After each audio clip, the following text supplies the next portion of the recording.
محرم میں کیا کرنا چاہیے، کربلا کا واقعہ اصل ہے کیا؟ کربلا کے واقعے پر تو میں ایک پورا بیان چند سال پہلے ریکارڈ کروا چکا ہوں، لیکن اس واقعے سے اہم سبق کیا ملتے ہیں؟ محرم میں ہم کون سے ایسے کام کر رہے ہیں جس سے ہم اللہ کے غضب کے مستحق ٹھہر رہے ہیں؟ یہ چند باتیں ہیں جس پر انشاءاللہ آج میں بات کروں گا۔ اللہ تعالی ہم سب کو عمل کی توفیق عطا فرمائے اور حق کہنے کی توفیق عطا فرمائے۔ دیکھو ایک بات خوب اچھی طرح سمجھ لو، اسلام 1400 سال پہلے مکمل ہو چکا ہے۔ کسی واقعے کی وجہ سے اسلام کو تبدیل نہیں کیا جاتا، بلکہ اسلام کی روشنی میں اس واقعے کے جو تقاضے ہیں ان پر عمل کیا جاتا ہے۔ ہمارے ہاں ہو یہ رہا ہے، واقعات کی بنیاد پہ مسائل نکالے جا رہے ہیں۔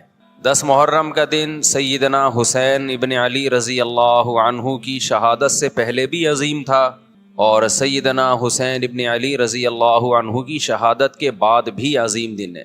آج آپ نے ایک نعرہ بہت سنا ہوگا کہ جی اسلام میں فرقہ واریت نہیں ہے، ہم کسی فرقے سے نہیں ہیں۔ میں بار بار کہتا ہوں کہ یہ بڑا خوشنما نعرہ ہے جو سننے میں بہت اچھا لگتا ہے۔ کچھ باتیں سننے کی حد تک بہت اچھی ہوتی ہیں، لیکن پریکٹیکل لائف میں ان کی ویلیو بالکل بھی نہیں ہوتی۔ جب آپ پریکٹیکل لائف میں آتے ہیں تو پھر آپ کو یہ فیصلہ کرنا پڑتا ہے کہ آپ کس فرقے سے تعلق ہے آپ کا۔ آپ سنی ہیں، شیعہ ہیں، معتزلہ ہیں، مرجیہ ہیں، قدریہ ہیں، ناصبیہ ہیں، کیا ہے آپ کا فرقہ؟ یہ کہہ دینا آسان ہے میرا کوئی فرقہ نہیں ہے۔ اس پر سب سے بڑا اشکال یہ ہوتا ہے، یہ میں اس لیے فرقے کی بات کر رہا ہوں کہ آپ کو بھی طے کرنا پڑے گا کہ آپ یا تو شیعہ بن جاؤ بھائی یا سنی بن جاؤ، ایک طرف ہو جاؤ آپ۔ محرم میں شیعہ بنے ہوئے ہوتے ہیں، رمضان میں سنی بنے ہوئے ہوتے ہیں، ربیع الاول میں بریلوی بنے ہوئے ہوتے ہیں، تو پتہ ہی نہیں چلتا کہ ٹکتا ہی نہیں ہے کسی ایک جگہ۔ اس بات میں دو رائے نہیں ہو سکتی کہ سیدنا حسین رضی اللہ تعالی عنہ کو جو کربلا میں شہید کیا گیا، یہ کائنات کا بدترین ظلم تھا۔ جس نے آپ کی گردن مبارک پہ تلوار رکھی، اس کی بدبختی میں دو رائے نہیں ہو سکتی۔ بہت ہی کوئی شقی اور بدبخت جو نواسہ رسول صلی اللہ علیہ وسلم کے قتل کی طرف بڑھا، بہت ہی کوئی بدبخت اور بدنصیب جو کوفہ کے گورنر ابن زیاد کے کہنے پر نواسہ رسول سے لڑنے کے لیے نکلا، جو اس ظلم کو ظلم نہیں مانتا، وہ بھی اپنے آپ کو جہنم میں جانے کے لیے تیار کر رہا ہے۔ پھر کربلا میں ایک بڑا ظلم یہ ہوا کہ صرف سیدنا حسین ابن علی کو شہید نہیں کیا گیا، آپ کے ساتھ جتنے مرد تھے سب کو شہید کر دیا گیا۔ لیکن ہمیں پیغمبر صلی اللہ علیہ وسلم اور صحابہ کی سیرت میں کیا ملتا ہے؟ میں ایک آیت سے آپ کو سمجھاتا ہوں۔ مشرکین مکہ حضرت ابراہیم علیہ السلام کے نسب میں ہونے پر اور آپ سے محبت پہ بڑا فخر کیا کرتے تھے کہ ہم ابراہیم کی اولاد میں ہیں، ہم ابراہیم کے دین پہ ہیں۔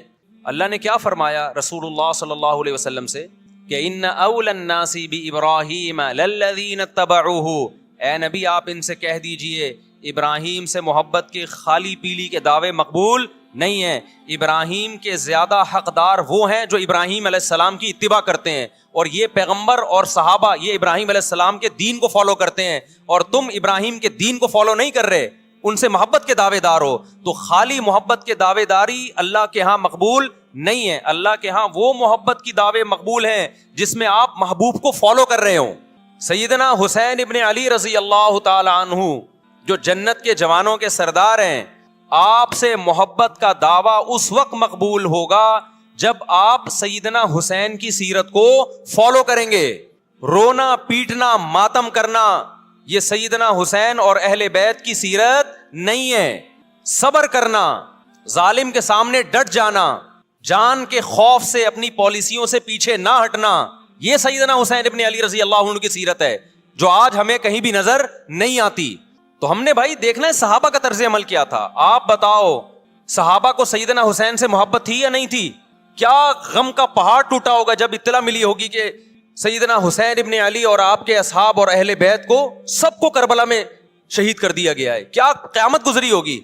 کوفہ سے ایک شخص آیا نا عبداللہ بن عمر سے پوچھنے لگا جو مارنے پر دم کا مسئلہ، انہوں نے فرمایا تم نے پیغمبر کے نواسے کو قتل کر دیا اور مسئلہ یہ پوچھ رہے ہو کہ جو مارنے پر دم آئے گا کہ نہیں آئے گا۔ ایک طرف تم نے پیغمبر کے نواسے کو قتل کر دیا کربلا میں، اور اب ہم سے آ کے مسئلہ پوچھتے ہو جو مارنا جائز ہے یا نہیں ہے۔ صحابہ کے ہاں یہ غم کم غم نہیں تھا۔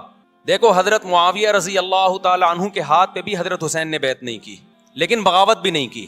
کیوں؟ بغاوت سے فتنے کا اندیشہ تھا. حضرت حسن جو حضرت حسین کے بڑے بھائی تھے, انہوں نے سیدنا معاویہ رضی اللہ تعالی عنہ کے ہاتھ پہ بیعت کی اور اس اختلاف کو ہمیشہ کے لیے اپنی کوشش کے مطابق ہمیشہ کے لیے ختم کر دیا. ختم ہوا نہیں ہوا ایک الگ بحث ہے, لیکن حضرت حسن کا مقصد کیا تھا کہ مسلمانوں کی دو جماعتوں کو میں آپس میں لڑتا ہوا نہیں دیکھ سکتا. لوگوں نے کہا آپ خلافت کے حقدار ہیں, آپ نے فرمایا میں دستبردار ہوتا ہوں سیدنا معاویہ کے حق میں. حضرت حسن بیعت ہو گئے حضرت معاویہ سے اور یہ اختلاف کو کیا کر دیا؟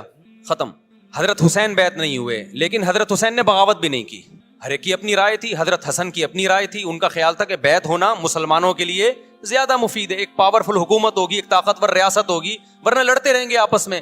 حضرت حسین کا موقف یہ تھا کہ میں بغاوت تو نہیں کروں گا لیکن بیعت بھی نہیں ہوں گا, کیونکہ اگر بیعت ہو گیا تو اس سے جو خلفائے راشدین کے دور میں جو خلیفہ کی سلیکشن کا طریقہ تھا وہ طریقہ ختم ہو جائے گا. تو میں اگر اس طریقے کو نہیں لا سکتا تو اس کے خلاف کو پروموٹ بھی نہ کروں میں. یہ بھی ایک رائے تھی. میں سمجھا پا رہا ہوں اپنی بات؟ بھائی رائے کا اختلاف ہوتا ہے نا. نبی صلی اللہ علیہ وسلم نے فرمایا اذا اجتہد المجتہد فإن اصاب فلہ اجران وإن اخطأ فلہ اجر واحد. جب کوئی مجتہد اللہ کی رضا کو سامنے رکھ کے اجتہاد کرتا ہے, صحیح اور غلط کا فیصلہ کرنے بیٹھتا ہے, رائے یعنی اس کا مقصد اللہ کی رضا ہو, تو اگر وہ درست نتیجے پہ پہنچے تو 2 ثواب, غلط نتیجے پہ پہنچے تو بھی 1 نیکی اس کو ملتی ہے, اس لیے کہ اس کے بس میں جو خیر خواہی کے لیے جو تھا وہ اس نے کر دیا. رائے کا اختلاف ہوتا ہے. تو حضرت حسن رضی اللہ تعالیٰ عنہ بیعت ہوئے حضرت معاویہ کے ہاتھ پہ. سیدنا حسین نہ بیعت ہوئے اور نہ آپ نے بغاوت کی, خاموشی اختیار کی.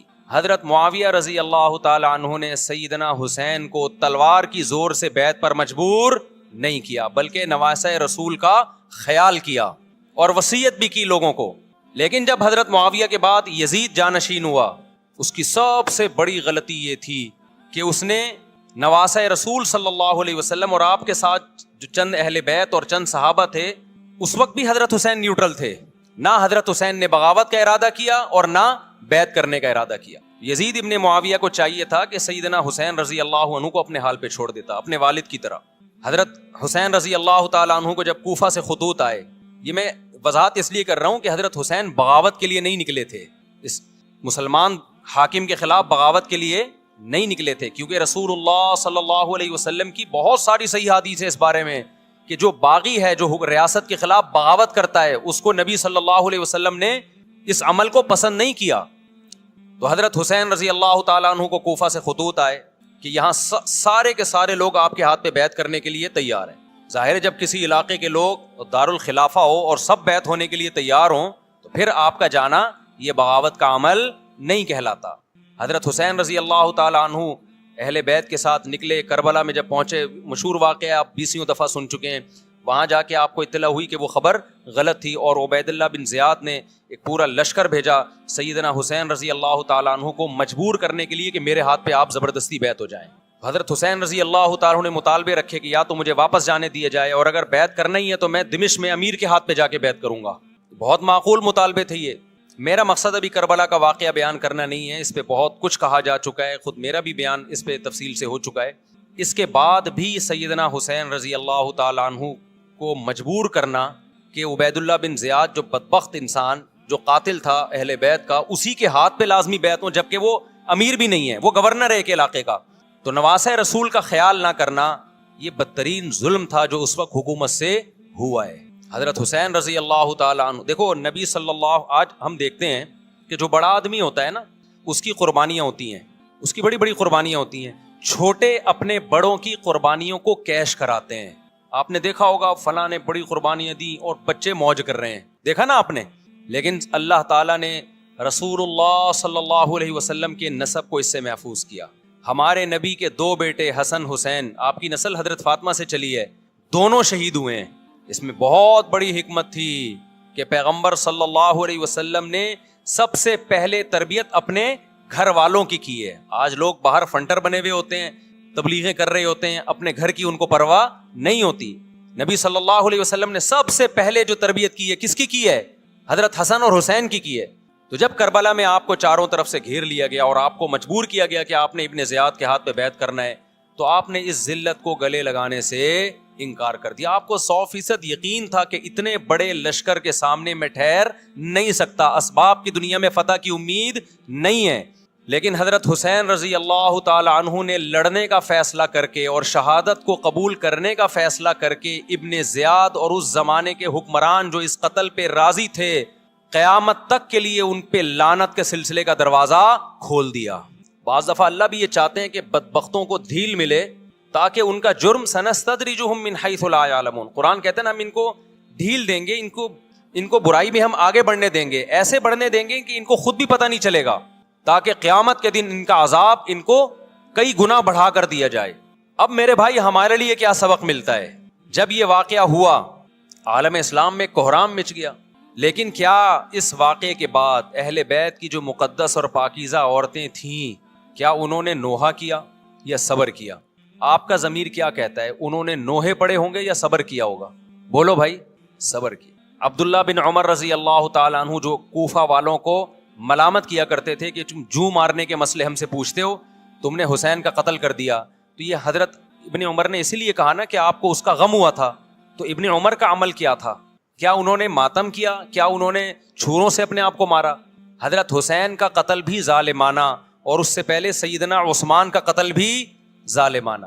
اگر نوحہ یا ماتم جائز ہے تو حضرت عثمان کی شہادت کے دن بھی جائز ہے, حضرت حسین کی شہادت کے دن بھی جائز ہے. اور اگر ناجائز ہے تو جیسے عثمان کی شہادت کے دن ناجائز, حسین کی شہادت کے دن بھی ناجائز ہے. سمجھ میں آ رہی ہے بات کہ نہیں آ رہی ہے؟ قرآن کیا کہتا ہے ایسے مواقع کے بارے میں؟ تلک امۃ قد خلت لہا ما کسبت ولکم ما کسبتم. قرآن جب بھی پرانی امتوں کے واقعات بتاتا ہے, قرآن کہتا ہے یہ ایک قوم تھی جو گزر گئی, انہوں نے جو کیا اس کا بدلہ ان کو ملے گا, تم جو کرو گے اس کا بدلہ تمہیں ملے گا.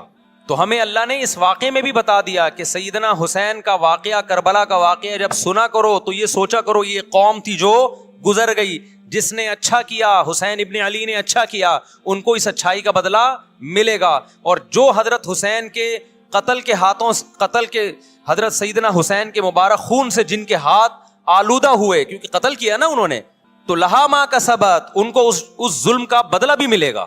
تو ہمارا کام کیا ہے؟ ہم نے فالو کرنا ہے حسین کے راستے کو, نہ کہ حسین کے نام پہ ہم نے ماتم کرنے ہیں. حسین کا راستہ کیا ہے جس کو ہم نے فالو کرنا ہے؟ اب میں چند چیزیں آپ کو بتاتا ہوں. سب سے پہلا سبق جو ہمیں کربلا میں ملتا ہے کہ عزت اور دین, ایک طرف دنیا ہے. دیکھو اگر حضرت حسین رضی اللہ تعالیٰ عنہ ابن زیاد کے ہاتھ میں جا کے بیعت ہو جاتے, آپ کیا سمجھتے ہو بے تحاشا مال و دولت حضرت حسین پہ خرچ نہیں کرتا کیا وہ؟ جب ایک بڑا آدمی کسی کے ہاتھ پہ بیعت ہوتا ہے تو اس کو بھی تو فائدہ ہوتا ہے نا اس سے. اور کیا حضرت حسین کو یقین نہیں تھا کہ کربلا میں شہید ہو جاؤں گا؟ فتح اور نصرت کی اسباب کی دنیا میں کوئی امید نہیں تھی, مگر آپ نے اہل بیت کو کربلا میں رسوا کرنے پر عزت کی موت کو ترجیح دی ہے. آج اگر آپ میں یہ ظرف ہے کہ آپ عزت کی موت کو ذلت کی زندگی پر ترجیح دیتے ہو تو پھر آپ حسینی ہو. نہیں یہی بات میرا خیال ہے سمجھ. سیدنا حسین کی سخاوت کے واقعات ہیں. سیدنا حسین باغی نہیں تھے رضی اللہ عنہ. پھر جو اہل بیت کا طرز عمل کیا تھا, محرم میں کیا کیا ہو رہا ہے میں آپ کو بتاتا ہوں. ان میں سے کوئی بھی عمل نہ ہمیں قرآن سے ملتا ہے نہ صحابہ سے ملتا ہے ہمیں. تو ما انا علیہ و اصحابی جو جنتی فرقہ ہوگا اس کی جو علامتیں ہیں, تو جب آپ ان علامتوں کے خلاف چلو گے, صحابہ اور تابعین کو فالو نہیں کرو گے, تو آپ پھر اپنے آپ کو سنی کہنا چھوڑ دو. آپ بتاؤ مجھے اسلام میں کوئی مہینہ منحوس ہے؟ بولو نا, کوئی مہینہ منحوس ہے؟ تو آپ محرم کو منحوس کیوں کہتے ہو؟ لوگ مجھے کہتے ہیں مفتی صاحب فرقہ واریت پھیلا رہے ہیں. دیکھو فرقہ واریت جب پھیلا رہا ہوں جب میں کسی فرقے کے خلاف آپ کو کر رہا ہوں. میرے بیان شیعہ لوگ بھی سنتے ہیں, ملتے بھی ہیں. بہت دفعہ ایئرپورٹ پہ ملاقات ہوئی, بڑی عزت سے ملے, میں شیعہ ہوں لیکن آپ سے محبت کرتا ہوں. یہاں مسجد میں بھی آتے ہیں, میں نے کبھی کسی پہ طنز نہیں کیا. اس لیے میں بار بار کہتا ہوں جو شیعہ کا مذہب ہے اس کو کرنے دو. وہ سبیلے لگاتے ہیں, آپ ان کو مت چھیڑو, جا کے تنگ نہ کرو ان کو. وہ ماتم کرتے ہیں, آپ ان کو مت چھیڑو. وہ نوحے کرتے ہیں, وہ نوحے پڑھتے ہیں, آپ ان کو مت چھیڑو. لیکن آپ اپنی پوزیشن واضح کرو کہ آپ شیعہ ہو یا آپ سنی ہو. آپ تو ایک طرف ہو جاؤ نا. محرم میں اگر آپ مرثیے لگا کے گھوم رہے ہو گاڑیوں میں, اٹ مینز آپ سنی نہیں ہو. آپ نبی صلی اللہ علیہ وسلم کی حدیث ہے ہمارے پاس, ہم اہل سنت والجماعت ہیں, ہم سنت کو فالو کرتے ہیں. تو سنت کیا کہتی ہے؟ میتوں پہ گریبان چاک کرنا, میتوں پہ چیخ و پکار کر کے رونا, آپ نے فرمایا لیس منا, وہ ہم میں سے نہیں ہے. اور اس عمل پہ آپ صلی اللہ علیہ وسلم نے لعنت فرمائی ہے. لوگ کہتے ہیں حسین کی یاد میں رونا نبی کی سنت ہے. نبی صلی اللہ علیہ وسلم کو جب جبریل نے بتایا کہ حسین شہید ہوں گے, آپ روئے, اس لیے کہ اس وقت آپ کو یہ خبر ملی تھی. لیکن کیا ہر محرم میں آپ نے رونے کا پروگرام کیا ہے, یا صحابہ کو بیٹھ کے باقاعدہ رلایا ہے آپ نے؟ کیا ہو گیا بھائی؟ آپ کو بھی جب کربلا کا واقعہ کی خبر ملی آپ کی آنکھوں میں آنسو آ جائے, یہ نیچرل ہے, یہ حسین سے محبت کی علامت. لیکن ہر محرم میں باقاعدہ بٹھا کے رونے کا پروگرام کرنا یہ حسین سے محبت کی علامت نہیں ہے, بلکہ شریعت میں ناجائز ہے یہ غموں کو بڑھانا. یہ کہاں سے جائز ہو گیا؟ حضرت عثمان بھی تو شہید ہوئے تھے, نبی صلی اللہ علیہ وسلم کے داماد تھے, ان کی یاد میں آپ رونے کو سنت کیوں نہیں کہتے؟ ہماری نظر میں حسین کا قتل بھی بہت بڑا ظلم اور سیدنا عثمان کا قتل بھی بہت بڑا ظلم تھا. دونوں مظلوم تھے, دونوں مظلوم شہید تھے, ہمیں دونوں کی شہادت پہ غم ہے, لیکن اب اس غم کو مناتے نہیں ہیں. اسلام میں غم منانا سنت نہیں ہے. دیکھو جعفر طیار رضی اللہ عنہ, نبی کے چچا زاد بھائی, اہل بیت, جب آپ صلی اللہ علیہ وسلم نے ان کو لڑائی کے لیے میدان جنگ میں بھیجا, رومیوں سے لڑائی تھی, حضرت جعفر طیار کی 4 بیویاں تھیں. جب نبی صلی اللہ علیہ وسلم مسجد نبی میں بیٹھے, آپ کو فرشتوں نے اطلاع دی کہ جعفر طیار شہید ہو گئے. آپ صلی اللہ علیہ وسلم کی آنکھوں سے آنسو, یہ آنسو اس وقت نکلے جب عین شہادت کی اطلاع ملی ہے. اس وقت آنسوؤں کا نکلنا محبت کی علامت ہے. آپ نے صحابی رسول کو بھیجا کہ جاؤ آپ کی زوجات کو, بیویوں کو جا کے خبر دو کہ جعفر طیار شہید ہو گئے. کیا قربانی تھی صحابہ کی, آپ دیکھو ایسے جوان تھے جعفر طیار, خوبصورت جوان. غزوہ بدر میں جب مشرکین مکہ نے یہ نعرہ لگایا کہ حل میں مبارز, 3 سردار آئے, انہوں نے کہا پہلے تمہارے اندر سے 3 بہادر آئیں ہم سے لڑیں. دیکھو عربوں میں یہ ہوتا تھا کہ جب جنگ کے لیے 2 فوجیں آمنے سامنے کھڑی ہوتی تھیں تو پہلے دونوں طرف کے بہادر ترین لوگوں کی لڑائیاں ہوتی تھیں کہ جب تک دونوں میں سے ایک قتل نہیں ہوگا لڑائی شروع نہیں ہوگی. تو آپ کو پتا ہے کہ اس میں بہادر ترین لوگ نکلیں گے نا جو لڑنا جانتے ہوں. مشرکین مکہ کی طرف سے 3 یا 4 بڑے بڑے سردار آئے لڑائی سے پہلے, بدر میں لڑائی سے پہلے. انہوں نے نعرہ لگایا حل میں مبارز, کوئی ہے تم میں جو پہلے ہم سے لڑے. یعنی ادھر سے ہم 3 ہیں تو ادھر سے بھی کتنے چاہیے؟ 3 بندے. ادھر سے انصار صحابہ آئے. مشرکین مکہ نے کہا لیسو بی اکفائنا, یہ ہمارے جوڑ کے نہیں ہیں, قریشی ہاشمی چاہیے, ہمیں ہمارے نسب کے لوگ ہونے چاہیے. تو ادھر سے نبی صلی اللہ علیہ وسلم نے حضرت علی کو بھیجا اور حضرت جعفر طیار کو بھیجا. جن صحابہ کو بھیجا ان میں حضرت جعفر طیار بھی تھے. حضرت جعفر طیار رضی اللہ تعالی عنہ اور سیدنا علی مقابلے میں غالب آ گئے. خوبصورت صحابی. نجاشی کے سامنے آپ نے تقریر کی ہے, ہجرت کی ہے نا جب حبشہ کی طرف, تو نجاشی نے پوچھا جعفر طیار سے کہ تمہارے پیغمبر جو کلام لے کر آئے ہیں وہ سناؤ. حضرت جعفر طیار رضی اللہ تعالی عنہ نے سورہ مریم پڑھنا شروع کر دی. کاف ہا یا عین صاد, ذکر رحمت ربک عبدہ زکریا اذ نادى ربه نداء خفيا قال رب اني وهن العظم مني واشتعل الراس شيبا ولم اكن بدعائك رب شقيا واني خفت الموالي من ورائي وكانت امراتي عاقرا فهب لي من لدنك وليا. ایسی حضرت مریم اور عیسیٰ ابن مریم کی سیرت کو سورہ مریم میں بیان کیا حضرت جعفر طیار نے کہ نجاشی روتے روتے, اس کی داڑھی تر, اور جتنے پادری بیٹھے تھے سب کی داڑیاں تر ہو گئی روتے روتے. تو یہ تقریر جو نجاشی کے اسلام کا سبب بنے, بادشاہ کو مسلمان کرنے والے کون تھے؟ حضرت جعفر طیار. اور آپ کے چھوٹے چھوٹے بچے, 4 جوان بیویاں ہوں, چھوٹے چھوٹے بچے ہوں, اور ایسے میں میدان جنگ میں لڑتے ہوئے شہید ہو جائیں تو پیغمبر اور صحابہ پہ کیا قیامت ٹوٹی ہوگی. لیکن ہمارے نبی صلی اللہ علیہ وسلم کی آنکھوں سے کیا تھے؟ صرف آنسو موتی کی طرح ٹپک رہے تھے. اور آپ صحابہ کو اطلاع دے رہے تھے کہ جعفر طیار شہید ہو گئے اور جاؤ ان کے گھر والوں کو بتا کے آ جاؤ. کتنی بڑی قربانی ہے یا نہیں ہے؟ جب خبر دینے والا آپ کی ازواج کو بتا کے آیا کہ جعفر طیار شہید ہو گئے تو آپ کے گھروں سے خواتین کے رونے کی آوازیں آئیں. آپ صلی اللہ علیہ وسلم نے فرمایا ان سے بولو کہ اپنی آواز کو پست کرو. پھر چیخ و پکار کی آواز آئی تو آپ نے فرمایا کہ اگر دوبارہ چیخ و پکار کی آواز آئے تو ان کے منہ پہ خاک پھینک دو. وہ شہید کی بیوہ تھیں, اور شہید بھی کتنے مقدس, ان کو بھی نبی صلی اللہ علیہ وسلم نے نوحہ کرنے کی اجازت نہیں دی. اس دن جس دن غم پہنچا ہے اس دن بھی چیخ و پکار کی اجازت نہیں دی ہے. تو آپ بتاؤ اگلے سال اس تاریخ کو چیخ و پکار کی کیسے اجازت مل جاتی؟ نہیں آئی میرا خیال ہے بات سمجھ میں. جب غم پہنچا ہے اس وقت چیخنے چلانے کی اجازت نہیں ہے. چھوٹے چھوٹے یتیم بچے حضرت جعفر طیار کے، چھوٹے چھوٹے یتیم بچے، کتنا غم ہوتا ہے جب چھوٹے چھوٹے بچے، ان کا باپ دنیا سے چلا جائے، کتنا ترس آتا ہے ان کے اوپر. تو ہمارے نبی کو بھی ان یتیم بچوں پہ بھی ترس آیا، ان بیواؤں پہ بھی ترس آیا، لیکن نہ نبی صلی اللہ علیہ وسلم چیخو پکار کر کے خود روئے اور نہ آپ نے ان کی ازواج کو رونے کی اجازت دی ہے. سمجھ میں نہیں آ رہی میرا خیال ہے بات؟ میرا مقصد شیعوں پہ طنز کرنا نہیں ہے، ان کا جو مذہب ہے ان کو اس پہ چلنے دو. میرا مقصد ہے آپ اپنی پوزیشن واضح کرو کہ آپ ادھر ہو یا ادھر ہو. کسی کو تنگ مت کرو، نہ کسی پہ فتوے لگاؤ کفر اسلام کے، نہ کسی کو جہنمی قرار دو. اپنی پوزیشن آپ فیصلہ کرو کہ آپ اگر ادھر جانا ہے تو پورے ادھر چلے جاؤ. پھر یہ آدھا تیتر آدھا بٹیر والا معاملہ مت کرو. وہ ان کا مذہب ہے بھائی، ان کے علماء ان کو بتاتے ہیں کہ محرم میں کالے کپڑے پہننے ہیں، محرم میں ماتم کرنا ہے، محرم میں کو منحوس سمجھنا ہے، اس میں شادی بیاہ نہیں کرنا. ان کے علماء ان کو بتاتے ہیں، ان کو چلنے دو اس پر. دنیا میں بہت سے فرقے ہیں، بہت سے مذہب ہیں، ہم کسی کو نہ ختم کر سکتے ہیں نہ کسی کے خلاف نفرت پیدا کر سکتے ہیں. اس سے کوئی چیز حاصل نہیں ہوگی. کسی سے نفرت کرنے کی ضرورت نہیں، کسی پہ فتوے لگانے کی ضرورت نہیں، لیکن آپ کو اپنی پوزیشن واضح کرنی پڑے گی کہ میں کہاں کھڑا ہوا ہوں. اگر آپ سنی ہو تو پھر اہل سنت والجماعت صحابہ تابعین کو فالو کرتے ہیں، حدیث کو فالو کرتے ہیں، اور حدیث میں ہمیں ماتم کرنا، نوحہ کرنا، گریبان چاک کرنا اس کی پرمیشن نہیں ہے، بلکہ اس سے روکا گیا ہے، اس عمل کو حرام اور ناجائز قرار دیا گیا ہے. بات آ رہی ہے سمجھ میں؟ باقی جو شیعہ حضرات کرتے ہیں، ہمارے دوست ہیں شیعہ، میں مذاق میں نہیں کہہ رہا، ملتے ہیں ہم سے، میں کبھی ان سے مذہب کے ٹاپک پہ بات نہیں کرتا، نہ ان کو کبھی چھیڑتا ہوں کہ آپ یہ کیوں کر رہے ہو، یہ کیوں نہیں کر رہے. بھائی اس کا مذہب ہے، وہ اس کا فرقہ ہے، جو کرنے دو اس کو. ہم نہیں کرتے کیونکہ ہم اہل سنت والجماعت میں. سمجھ میں آ رہی ہے بات کہ نہیں آ رہی؟ پھر ربیع الاول کا مہینہ آئے گا، اس میں بھی آپ اپنی پوزیشن واضح کرو کہ آپ ادھر ہو یا ادھر ہو. دو فرقے ہیں، دیوبندی بریلوی. میں نہیں کہہ رہا کہ کون جنتی کون جہنمی، لیکن بر صغیر میں جن کو دیوبندی کہا جاتا ہے وہ نظر و نیاز تیجے 40 کے قائل بولو نہیں ہے. ان کی کتابوں میں لکھا ہوا ہے، وہ اس کے قائل نہیں.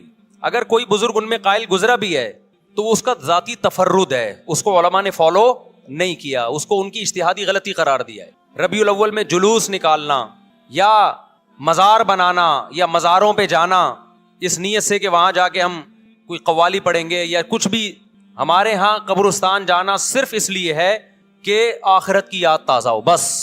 اس کے علاوہ اور کوئی کانسیپٹ نہیں ہے. ہمارے ہاں قبر ایک بالش سے زیادہ اونچی بنانا جائز بولو نا نہیں ہے. قبر پکی کرنا جائز نہیں ہے. تیجے 40 کرنا جائز بولو نہیں. آج ایک صاحب آئے، کہنے لگے میری ساس کا 40واں ہے، فجر میں کہنے لگے مجھے، کہہ رہے میں نہیں گیا تو بڑا مسئلہ ہو جائے گا. میں نے کہا بھائی ایک فیصلہ کرو، گرین چینل یا وائٹ چینل، ایک طرف ہو جاؤ بھائی، کیونکہ وائٹ چینل میں یہ جائز نہیں ہے، نہ 40واں ہے نہ تیجا ہے. اب لوگ مذاق اڑاتے ہیں، مر گیا مردود نہ فاتحہ نہ درود. بھائی کچھ بھی کہتے رہو تو پھر پورے ادھر کو ہو جاؤ، یا تو پورے وائٹ ہو جاؤ یا پورے کیا ہو جاؤ، پورے گرین ہو جاؤ. پھر تیجا بھی کرو، 40واں بھی کرو، برسی بھی کرو، اور پھر اس کے بعد جھنڈے بھی لگاؤ ہرے رنگ کے. میں نہیں کہہ رہا دیوبندی صحیح ہے یا بریلوی صحیح ہے، دیکھو میں یہ بحث نہیں کر رہا، میری بات کو غلط نہ لے کے جانا. میں کہہ رہا ہوں آپ اپنی پوزیشن واضح کرو، صحیح غلط تو اگلا مرحلہ ہے. آپ کیا ہو، آپ کو تو یہی نہیں پتا چل رہا. آپ ربیع الاول میں ہرے جھنڈے لے کے گھوم رہے ہو، رمضان میں آپ وائٹ چینل بنے ہوئے ہو، محرم میں آپ بلیک چینل بنے ہوئے ہو، تو پتہ ہی نہیں چل رہا تو ہے کیا بھائی. جب 73 فرقوں میں ایک جنتی ہے تو ایک کو فالو کرو نا، جس کو جنتی سمجھتے ہو. اگر آپ سمجھتے ہو کہ بلیک چینل یا شیعہ فرقہ جنتی ہے تو پورے شیعہ ہو جاؤ بھائی. اگر آپ سمجھتے ہو بریلوی فرقہ جنتی ہے تو پورے بریلوی ہو جاؤ. تو جس کو سمجھتے ہو وہ بن جاؤ، لیکن پورے بنو، ادھورے مت بنو، آدھا آدھا نہ لو. بات سمجھ میں آ رہی ہے؟ میں پھر بتا رہا ہوں، نہ میں کسی کو جنتی کہہ رہا ہوں نہ جہنمی. میں یہ نہیں کہہ رہا دیوبندی جنت میں جائیں گے یا بریلوی جائیں گے یا شیعہ جائیں گے، یہ تو اللہ فیصلہ کرے گا. ہم تو وہ کریں گے جو ہماری کھوپڑی میں آ رہا ہے. ہماری کھوپڑی میں یہ آ رہا ہے کہ جس کو بھی کرو تو ایک کو کرو پورا، تاکہ ایک طرف ہو جاؤ. آدھے تیتر آدھے بٹیر مت بنو آپ، اور دوسرے کو چھیڑو بھی نہیں، چھیڑنے کی بھی ضرورت نہیں ہے. کوئی جو کر رہا ہے کہ بھائی اس کا مذہب ہے.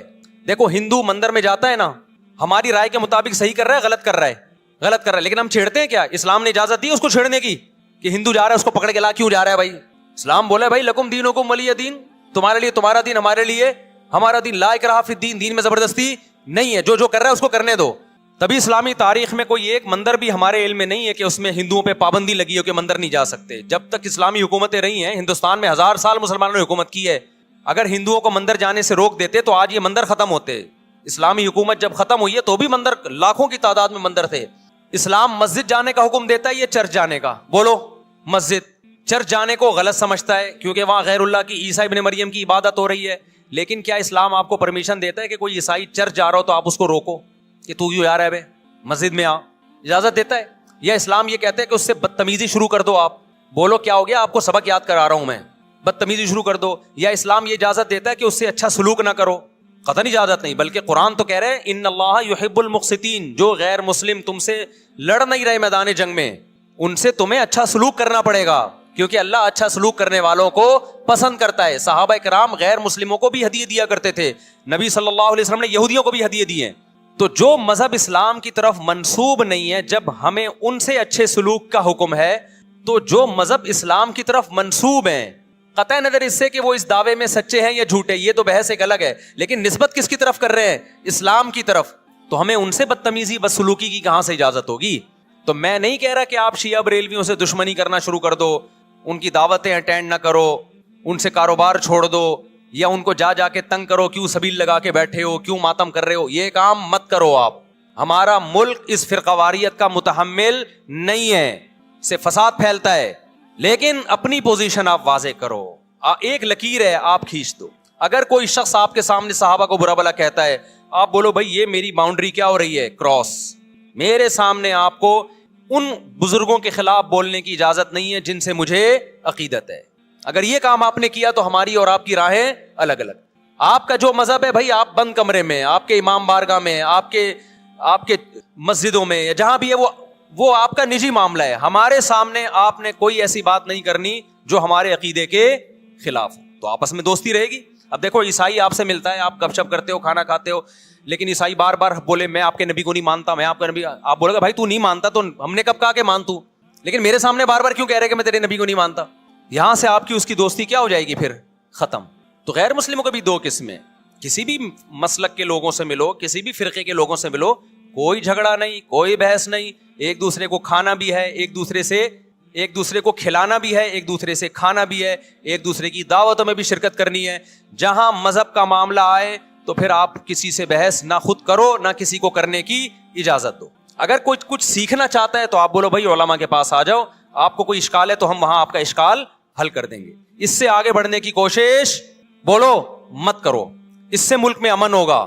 باقی فرقے ہمیشہ سے ہیں بھائی، آج کوئی نئے تھوڑی ہیں، اور یہ ہمارا کام تھوڑی ہے فرقے ختم کرنا۔ یہ تو عیسیٰ ابن مریم جب نازل ہوں گے، حضرت مہدی آئیں گے، وہ تلوار کی طاقت سے ختم کریں گے، ان کے پاس یہ اتھارٹی ہوگی کہ وہ فرقوں کو ختم کریں۔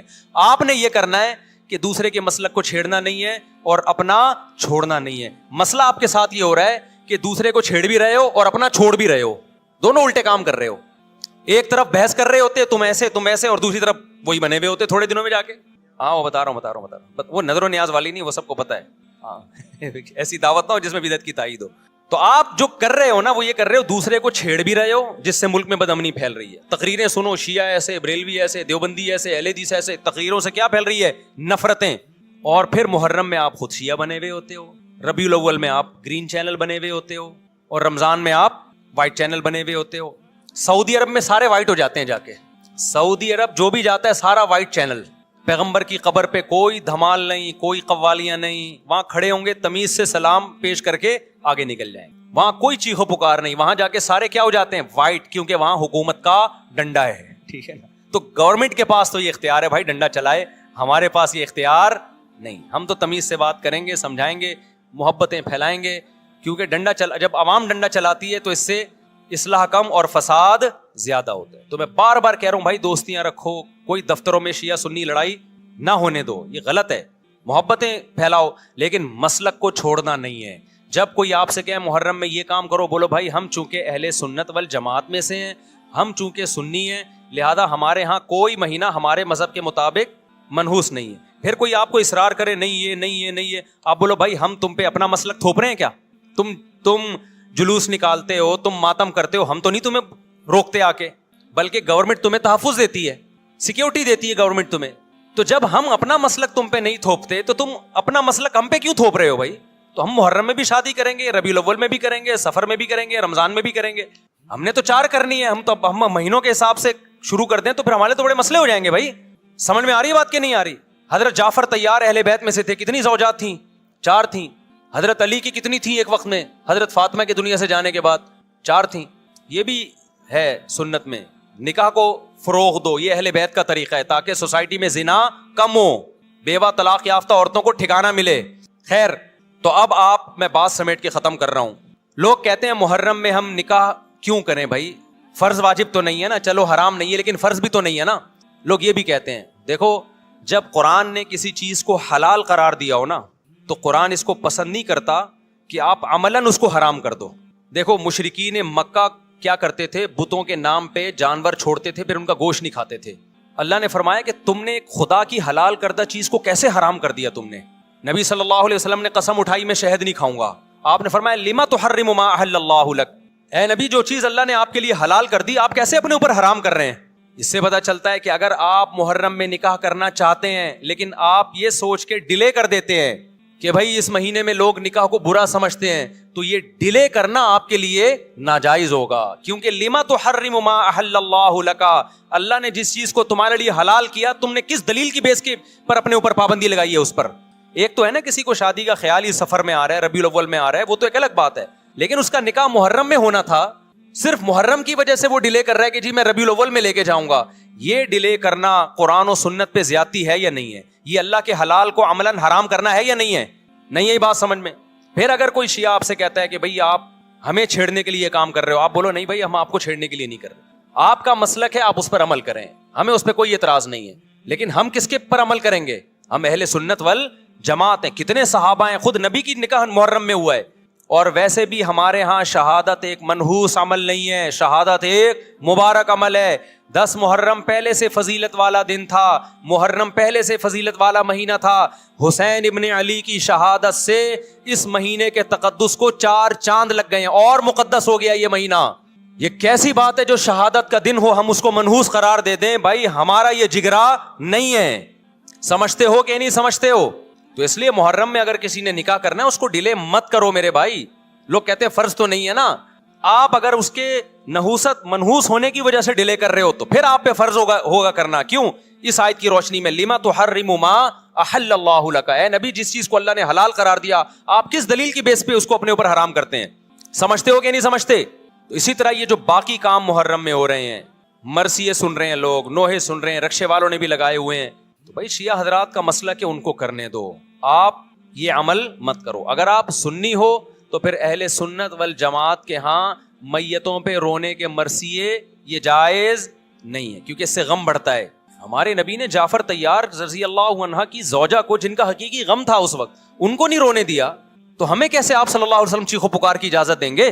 اسی طرح محرم میں سبیلیں لگانا, اس کی بھی کوئی دلیل نہیں ہے. سیدنا حسین ابن علی تو پیاس ظلم سے شہید ہوئے. وہ ایک طرف آپ کہتے ہیں وہ پیاسے تھے, ان کو پانی نہیں ملا, دوسری طرف آپ اس دن میں لوگوں کو پانی پلا رہے ہیں, تو اس کی لاجک بھی نہیں بنتی کوئی. اسلام نے 10 محرم کو روزے کا دن قرار دیا, روزہ اور سبیل جمع نہیں ہو سکتے. سمجھتے ہو کہ نہیں سمجھتے؟ آپ کہہ سکتے ہیں کسی کو پانی پلانے پر کون پابندی لگا سکتا ہے؟ پانی پلاؤ بھائی پورے سال, اسپیسیفک ان دنوں میں کیوں پلا رہے ہیں آپ؟ تو جو شیعہ حضرات ہیں ان کا مسلک ہے, ان کو کرنے دیں. میں بار بار اس لیے کہہ رہا ہوں ایسا نہ ہو چھیڑ چھاڑ شروع کر دے جا کے. پہلے ہی ملک میں لڑائیاں بہت ہو رہی ہیں, دوبارہ ایک نئی جا کے بتا یہاں بھی سبیل لگی ہوئی ہے, جا کے ان کو چھیڑنا شروع کر دو. سبیل کیوں لگا؟ چھیڑنے کی اجازت نہیں ہے کسی کو. آپ نہ لگائیں نہ پئیں, بولے بھائی ہمارے لیے محرم ایسا ہے جیسے دوسرے مہینے ہوتے ہیں. 4 مہینے محترم ہے, محرم, رجب, ذی-قعدہ, ذی-الحجہ. تو جتنا ذی-قعدہ ذی-الحجہ ہے اتنا ہی محرم اور رجب ہے.